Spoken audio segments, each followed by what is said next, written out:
Je vous retrouve aujourd'hui pour un petit projet qui a enfin abouti.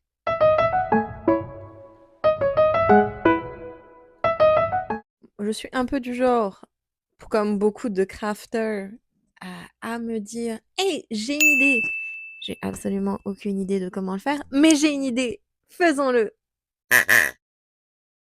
Je vais quand même vous expliquer quelques petits points différents à travers cette vidéo. Dépendamment de votre niveau en tant que tel dans le crochet, vous pourrez regarder dans la barre de recherche, enfin dans la barre en dessous, et regarder ce qui vous intéresse. Comme vous pouvez le voir là, je vais vous expliquer comment faire du corner sur corner, donc pour augmenter, diminuer. Je vais également vous expliquer quel est le logiciel que j'ai utilisé pour le patron si vous souhaitez le pouvoir le reproduire. Et enfin, il y aura les accès pour le patron sur ma chaîne Patreon. Enfin, chaîne, page, chaîne, enfin, vous m'avez compris. Je tiens à préciser que le patron est gratuit. D'ailleurs, c'est le moment où je vous sollicite, communauté. Si vous avez des projets particuliers que vous voulez réaliser mais que vous ne voulez pas prendre le temps, pas l'envie, ou qu'importe, vous avez juste pas le personnage que vous souhaitez immortaliser pour un membre de votre famille, je vous invite à me laisser en commentaire, juste en dessous mes amis, juste en dessous, le personnage ou le thème que vous souhaiteriez pouvoir réaliser pour un de vos projets. Et le thème qui reviendra le plus sera une nouvelle vidéo sur laquelle je vous partagerai un nouveau patron.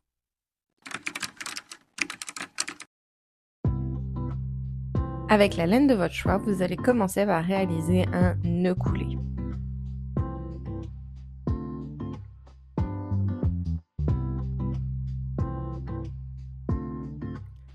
Une fois que c'est fait, on va venir commencer à créer notre chaîne de mailles.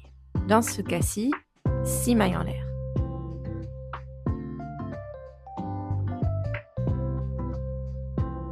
On va aller à la 4e maille, soit en partant du début ou en descendant de 2 mailles en partant de la fin de notre ligne de mailles en l'air. Et on va venir créer notre première bride.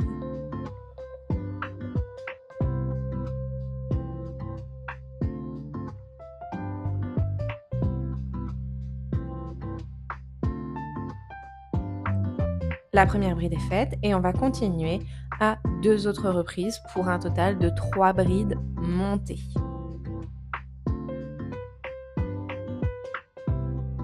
Les 2 premières mailles qu'il nous restait au début du travail vont représenter une 4e bride sans avoir été montée en tant que telle. Et donc là, vous avez votre premier carré, on remonte 6 mailles en l'air pour l'augmentation et on refait exactement la même chose. Dans la première phase d'augmentation, lorsqu'on est sur un nouveau rang, nos mailles de crochet en l'air doivent être de 6, de manière à pouvoir continuer à augmenter.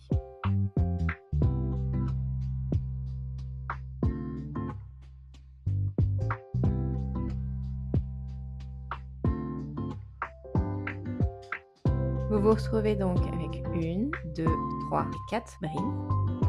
On va lier nos 2 carreaux. Vous allez prendre votre crochet et le passer dans le premier carré que vous avez réalisé, dans la dernière maille, et venir faire une maille coulée. Là, on vient lier le travail ensemble du rang 1 et du rang 2. On veut un deuxième carreau pour notre rang 2. Donc là, on fera 3 mailles en l'air pour représenter l'équivalent d'une bride.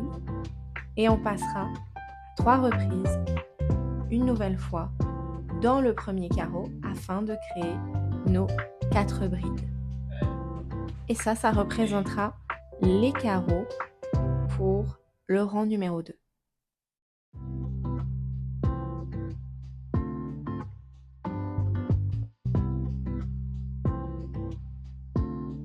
Et là, si on regarde bien notre travail, vous avez donc créé le rang numéro 1 ainsi que le rang numéro 2 en diagonale.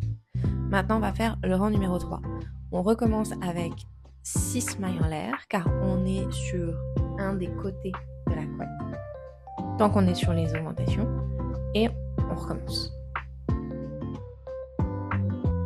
Quand je dis que c'est un point qui est extrêmement répétitif, je ne blague pas. C'est ça tout du long.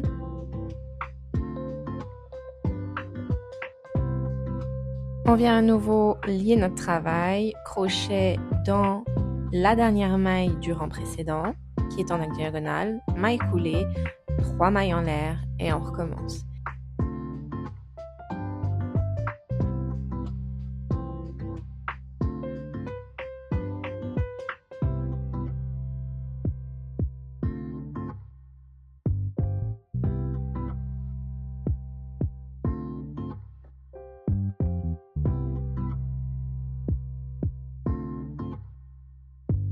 Maintenant que la base de l'augmentation est comprise, je vais vous montrer comment diminuer.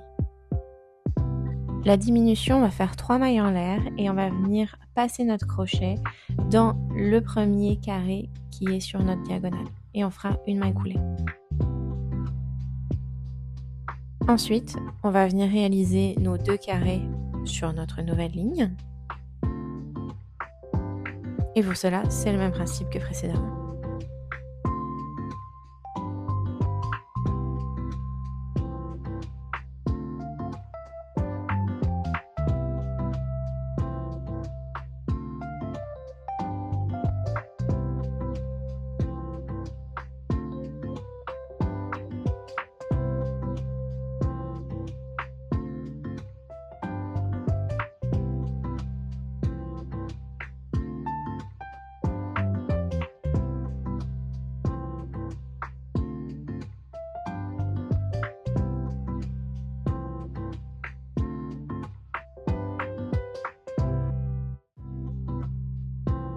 On passe au dernier rang, donc on va refaire à nouveau 3 mailles en l'air.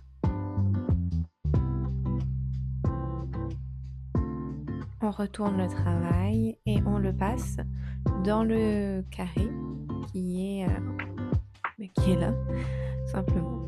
Et là, il nous restera juste un seul carré à faire pour pouvoir finaliser notre échantillon.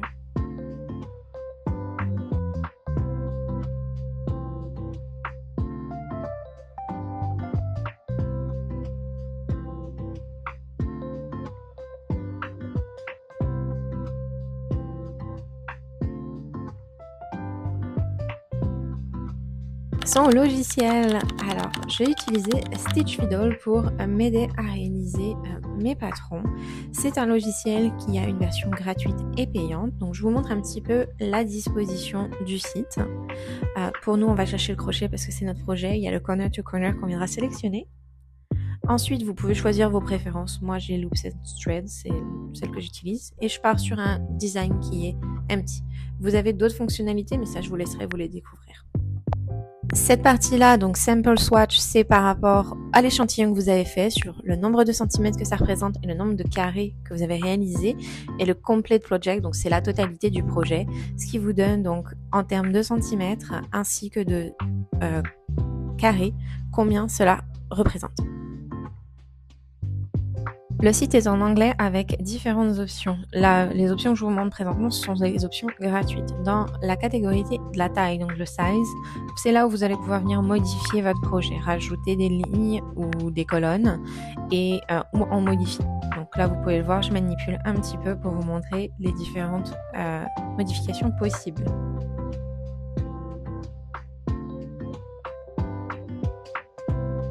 Vous avez une fonctionnalité qui s'appelle Write an Instruction qui se traduit par les instructions écrites.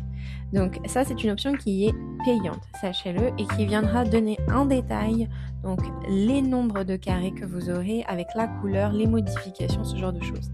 Ici, dans les directions, vous pouvez le voir, vous pouvez commencer à un des 4 angles en fait en tant que tel.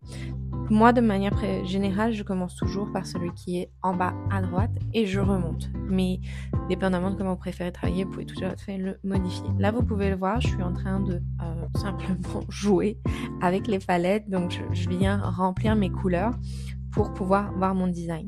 J'ai pris du temps à réaliser ce patron, ce PDF et aussi à vous le monter dans un format lisible. Petit point, néanmoins, si vous n'avez jamais fait de crochet ou jamais réalisé de corner to corner ou C2C, je t'invite quand même à aller checker la vidéo que j'ai réalisée avec les points importants à connaître avant de se lancer en corner to corner. Je m'attends bien à ce qu'il y aura un retour positif, négatif, mais un retour de la part de la communauté. Pour ça, je vous invite à laisser en commentaire, encore une fois, vos questions, que je puisse pouvoir déjà y répondre, mais aussi pouvoir améliorer les prochains patrons, car je travaille sur plusieurs projets que je proposerai